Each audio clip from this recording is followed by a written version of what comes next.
जानते हैं पिछले 2 दिन से जो यहाँ पे मसला बना हुआ है, जो हमारी बच्चियाँ पिछले 1 महीने में 4 बच्चियाँ जबरन उनका कन्वर्जन हुआ। परसों का वाक़या आपकी जानकारी में आया होगा। 18 साल 1 महीने की बेटी और अधड़ उम्र के आदमी के साथ उसका निकाह करके ये कहा गया जी कि उन्होंने मर्जी से किया है। और अफसोसजनक बात यह है कि जो डिस्ट्रिक्ट जुडिशरी है, जो निचले लेवल के डिस्ट्रिक्ट जज हैं, उन्होंने भी वो इंसाफ नहीं दिया जो इंसाफ होना चाहिए था। बेटी के माँ बाप को कोर्ट में अंदर आने की इजाज़त तक नहीं दी और जो वो अध उम्र का आदमी है उसके सारे रिश्तेदार कोर्ट के अंदर घुसा रखे ताकि बेटी के ऊपर और दबाव बनाया जा सके। और उसके बाद ये जस्टिफाई किया जाता है। ये किसी भी सूरत में हमारी कम्युनिटी को भी बर्दाश्त नहीं है। ये मसला किसी एक बेटी का नहीं है, ये मसला हमारा कौमी मसला है। इस मसले के अंदर दुनिया भर के हमारी कम्युनिटी के लीडर्स वर्ल्ड वाइड जो हैं, उन लोगों ने अपनी स्ट्रॉन्ग रिएक्शन दिया इसके ऊपर हमारे जथेदार अकाल तख्त साहब जो हमारी हाईएस्ट टेम्पोरल अथॉरिटी हैं, उन्होंने भी इसके ऊपर सख्त संज्ञान लेते हुए यहाँ के गवर्नर साहब को एक चिट्ठी भेजी है, जिसमें उन्होंने यह भी मांग की है हमारी बेटी तुरंत हमें वापस कराई जाए और ऐसा कानून भी लाया जाए जो जबरन हमारा धर्म परिवर्तन करने की कोशिश करते हैं, उनके खिलाफ सख्त कार्रवाई हो सके। हमें आज इस बात का अफसोस है, दुख है, आज हम लोग अकेले बैठकर ये प्रेस कॉन्फ्रेंस कर रहे हैं। काश अच्छा होता मेजॉरिटी के लोग भी हमारे साथ बैठे होते, वो इस बात का दुख जाहिर करते, खेद जाहिर करते कि जो बच्चियों के साथ हुआ है हम ऐसा अन्याय नहीं होने देंगे। मैं आप सब टीवी चैनल के माध्यम के लोगों से ये बताना चाहता हूँ, एक वो भी वक्त था, मैं आपको याद करना चाहता हूँ, 2014 में जब यहाँ पर बाढ़ आई थी तो गुरुद्वारा बंगला साहिब से 50,000 लोगों का रोज खाना बनाकर हम खुद यहाँ लेके आते थे। श्रीनगर में फ्लाइट में खुद यहाँ मैं आता रहा हूँ इसी गुरुद्वारे में, वहाँ से 50,000 लोगों का खाना बनाकर लाते थे। जब देश के अंदर सिटीजन अमेंडमेंट एक्ट के तहत कानून लागू हुआ और यहाँ की मेजॉरिटी की बच्चियों ने ये खदशा जाहिर किया कि उनकी खतरा है और वापस अपने स्टेट में अपने घर आना चाहते हैं माँ बाप के पास, तब हमारे सिखों ने लाखों रुपए की टिकटें खर्च के 55 से ज़्यादा बच्चियाँ जम्मू कश्मीर में वादी में सुरक्षित उनके घरों तक पहुँचाई और खुद साथ में लेकर आए। आप लोगों ने उसको कवर किया, तब सब लोगों ने फ़ोटो चलाई। मैं आज उन बच्चियों के माँ बाप से हाथ जोड़कर ये पूछना चाहता हूँ, आग्रह करता हूँ, मैंने वो वीडियो भी अपनी ट्विटर पे और फेसबुक पे शेयर की है। जब बेटी घर पे आई तो पिताजी कितने खुश हो रहे हैं, बेटी को भी गले मिल रहे हैं, और जब बच्ची बता रही है कि मुझे ये सरदार जी बचा कर लेके आए हैं, तब तो आप उस सरदार जी को भी गले मिल रहे थे। लेकिन आज मैं उन बच्चियों के पिता से पूछना चाहता हूँ, हमने तो आपकी बच्चियों को अपनी बच्चियाँ समझा, लेकिन जब हमारी बच्चियों की बात आई तो आपको पराई क्यों लग रही हैं? आज यहाँ के कोई मुफ्ती, कोई मौलाना, कोई पार्टी जो हमारी यहाँ की पार्टियाँ हैं, उनके नुमाइंदे भी कोई हमारे हक में नहीं बोल रहा। क्या हम केवल यहाँ पे अकेले हैं? क्या हमारे रिश्ते जो हैं नाम के हैं? क्या जो हम आपसी भाईचारे की बात करते हैं वो केवल नाम के लिए है? इसका मतलब ये बात को आज मान लिया जाए कि ये हमारे धर्म की बेटी जो हमारी थी, बस उसका बाकी धर्म के लोगों से वास्ता नहीं है। जो मेजॉरिटी कम्युनिटी है वो इसकी कोई चिंता नहीं करती। ये अच्छी बात नहीं है। हमने मानवता की सेवा के लिए अपना सब कुछ कुर्बान कर देते हैं। हम राह चलते कि भी अगर कोई हमें दिख जाए, हम उसके लिए भी अपनी जान दे देते हैं। मेरे भाइयों, मैं आपसे भी कहना चाहता हूँ, आज दुनिया भर में हम शर्मसार हो रहे हैं। लोग हमें ताने कस रहे हैं, लोग हमें बेइज्जत कर रहे हैं, ये कह के और खिलाओ और जाओ इनके घरों और जाके साथ दो। क्या आप मेरे ट्विटर हैंडल पर देखें क्यों हम बेइज्जत हो रहे हैं? क्योंकि हमने मानवता की सेवा की और लोग हमसे ताने मान कर ये सवाल पूछ रहे हैं। अच्छा ना होता, आप बताइए मुझे, अगर इन कुर्सियों पे यहाँ की मेजॉरिटी के लोग हमारे साथ बैठे होते, जिनके साथ हमने सब कुछ साझा किया, हम अपना परिवार समझते हैं। आज वो लोग, इसका मतलब हो गया कि धर्म के नाम पर बटे हुए हैं। वो अपनी धर्म के नाम पर अपनी बात रखना चाहते हैं, उनको लगता है कि ये काम अच्छा हुआ है। बेटी बेटी है। जो लोग अपने घरों पे आज खुश हैं, मैं उनको ये याद करना चाहता हूँ, बच्चियां बच्चियां हैं, और आज तुम किसी की बेटी के साथ ऐसा हो रहा है और तुम चुप बैठे हो। कल तुम्हारे साथ भी ऐसा हो सकता है, और फिर तुम्हें उस दिन याद आएगा कि ये पाप मैंने किया था और पाप की मुझे सजा मिल रही है आज इस पाप की। हम अपने आप को नहीं बदलेंगे। हम आपको ये भी बता देते हैं मेरे भाइयों, आज भी हम आपको जनतक तौर पर कह देते हैं, हमें जिसने गाली निकालनी निकाले, जिसने बुरा बोलना बोले। मेरे भाई, दोबारा भी तुम्हारी बेटी हमें सड़क पर दिख जाएगी, हम अपनी जान दे देंगे उसके लिए, हम फिर भी पीछे नहीं हटेंगे, अपने आप को नहीं बदलेंगे। मत सोचना कि हम अपने आप को बदल लेंगे, क्योंकि हमने अपने गुरु से यही सीखा है।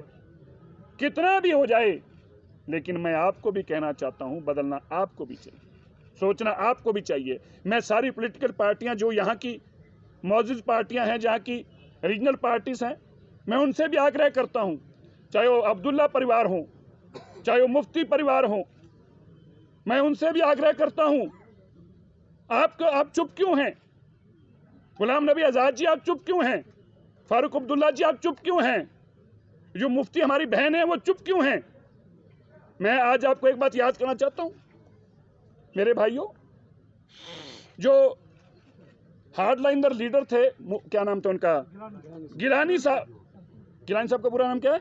सैयद गिलानी जी ने अखबार में इतना बड़ा बयान दिया था। सैयद गिलानी जी, आपने अखबार में बयान दिया था, ये सिखों ने हमें आकर, दिल्ली कमेटी ने यहाँ पे आकर लंगर की सेवा हमारे लिए की, जब हमें जरूरत पड़ी हम इनके एहसानमंद हैं। अरे भैया, वो एहसान कहाँ है? गिलानी साहब, हम आपसे सवाल पूछते हैं, आज आप चुप क्यों हैं? आज ये लोग सब चुप क्यों हैं? मेरे भाइयों, ये पाप हुआ है, ये पाप हुआ है, और मत समझना ये पाप की सजा परमात्मा के घर में भी मिलेगी जिन्होंने पाप में भागी बने हैं। और जुडिशरी के भी जो नीचे डिस्ट्रिक्ट जज हैं, वो भी इसकी हिस्सेदार बने हैं। कल मुझे एक वकील फोन करके कह रहा था, आप ऐसे जुडिशरी का नाम मत दीजिए, आप पे मुकदमा दर्ज कर देंगे। अरे मैंने कहा, यार हमारी बेटी, जब हमारी इज्जत नहीं रही मुकदमे से, हम डरते हैं क्या? जेल में डाल दें, हम क्या डरते हैं? लेकिन गलत को गलत कहेंगे कहेंगे कहेंगे। हम उस जज के खिलाफ भी मिलेंगे। हमने आज चीफ जस्टिस साहब से भी टाइम मांगा है। जो निचली अदालत में जज ने बेईमानी की है, 18 साल की बेटी, और आप एक अध बड़े आदमी के साथ भेज रहे हैं। क्या आपकी आंखें में चश्मा नहीं है? क्या आपको दिखता नहीं है? बेटी के माँ बाप को अंदर नहीं घुसने देते? आप इतने बाइस्ड हैं? जुडिशरी के आपने कॉन्स्टिट्यूशन की कसम खाई है, देश के कॉन्स्टिट्यूशन की कसम खाई है, आपने धर्म की कसम नहीं खाई। आप बदल गए। अब आप कल्पना करके देखिए, मैं आप सबसे एक सवाल पूछता हूं, आप कल्पना करके देखिए, इसी तरह 18 साल की बेटी यहां पे आपकी होती, और हमारे किसी 60 साल के आदमी ने उसके साथ शादी की बात की होती, हमारे लोग उसका मुंह काला कर देते। क्या मजाल है हमारे गुरुद्वारे में ऐसा कोई काम करने के लिए? बात भी रख के दिखा दे। क्या जुर्रत है किसी के ऐसा काम करने की? कल्पना भी करके दिखा दे। ये कम्युनिटी के लोग खड़े हैं, बर्दाश्त करेंगे? किसी सूरत में बर्दाश्त नहीं करेंगे। लेकिन ये कानून और ये बातें सब, ये धर्म की बातें सब हमारे तक ही सीमित रह जाएंगी। इनकी चिंता कोई नहीं करेगा। हम अपने भाईचारे को बना के रखना चाहते हैं, हम गले मिलकर रहना चाहते हैं, पर गले मिलकर रहने के लिए, हाथ मिला के रखने के लिए ऐसा नहीं संभव हो सकता कि आपकी उंगली और हम हाथ मिलाने के लिए अपना हाथ आगे करें और आप उंगली आगे करो। ऐसे हाथ नहीं मिलाए जाते, ऐसे गले भी नहीं मिला जा सकता। हम आपसे आग्रह करते हैं, आज हम फिर उनसे कहते हैं, जितने भी यहाँ पे मौजूद हैं, बड़े लोग हैं धर्म के आगू, मैं क्योंकि भाई नेम ना तो जानता हूँ ना मुझे पता है, पर मैं ये कहना चाहता हूँ, जो यहाँ के मौजूद लोग हैं, धर्म के आगू हैं, जिनकी लोग बात सुनते हैं, आज उनको आगे आना चाहिए। और अच्छा होता वो लड़की को लेकर खुद यहाँ पे आए होते, यहाँ पे आए होते कि हमारी घर की, आपकी बेटी जो है, ये हमारी बेटी है, ये अमानत है हमारे परिवारों की, हम ऐसा गलत नहीं होने देंगे। हम खुद लेके आए और उसको हमने मुर्गा बनाकर लाए, वो माफी मांग रहे हैं, और ये बेटी आपकी है। कम से कम हम तो ऐसे ही करेंगे। और मैंने पहले भी कहा, हम आगे भी नहीं बदलेंगे, हम तो ऐसे ही करेंगे आगे। इसलिए हम कल गवर्नर साहब से मिले, हमने गवर्नर साहब को इस सारी बातों के बारे में जानकारी दी। हमने आज सुबह देश के गृह मंत्री अमित शाह जी ने भी आज फोन करके हमसे बातचीत की, और उन्होंने ये भी बताया कि वो कल से गवर्नर से टच में हैं और सारी मॉनिटरिंग कर रहे हैं सारे घटनाक्रम की। और उन्होंने हमें यह भी आश्वासन दिलाया कि ये बेटियां जिस तरह से अगवा की गई हैं इनके ऊपर सख्त कार्रवाई की जाएगी, किसी को नहीं बख्शा जाएगा, कानून को कानून के तरीके से लिया जाएगा। और यह भी कहा कि ये जो मसले हुए हैं इनके लिए वो तुरंत हमारा सिख डेलीगेशन जो है उसको दिल्ली में उनसे मुलाकात करेंगे और यहाँ पे हालातों की सारी जानकारी लेके और क्या क्या चीज़ें हम चाहिए हैं उनकी भी हम चर्चा करेंगे। और ये हम कम्युनिटी को आश्वासन देते हैं किसी भी सूरत के अंदर बेइंसाफ़ी नहीं होने दी जाएगी। धन्यवाद। आप बताएं और कुछ। तब मैं कोर्ट के अंदर से लेके बाहर तक सब एक ही लोग कहने वाले बात हों जब कि तुझे ये करना है, क्या जरूरत, आप बेटी की बात कर रहे हो, आप इस हालातों में आदमी को खड़ा कर दो, आप मेरे साथ चलो, 15 मिनट बाद आप कोर्ट में अंदर यही कहोगे जो मैं चाह रहा हूँ कहने वाला। जब ये सारे लोग तुम्हारे द्वाले खड़े होंगे तो तुम कोर्ट में क्या बोलोगे? वही बोलोगे जो ये सुनना चाहते हैं। क्या जरूरत है तुम्हारी, तुम कुछ और बोल जाओगे? वो तो फिर बेटी है, वो तो फिर बच्ची है। ये तो कोर्ट को देखना है ना। कोर्ट भी क्या देखती है, कोर्ट में ये पूछा जाए भाई तुम दबाव में तो नहीं कराया जा रहा। कोर्ट भी ये बात मानती है ना, तो ही सवाल पूछती है ना। कोर्टें मानती हैं कि दबाव में काम कराया जा सकता है, तो कोर्ट को ये देखना था। कोर्ट अपनी बच्ची को, माँ बाप को दे के कहती कि आप जाइए, आज हम सुनवाई नहीं करेंगे, हम आपको ऐसा तो नहीं कि दबाव में काम हो रहा हो।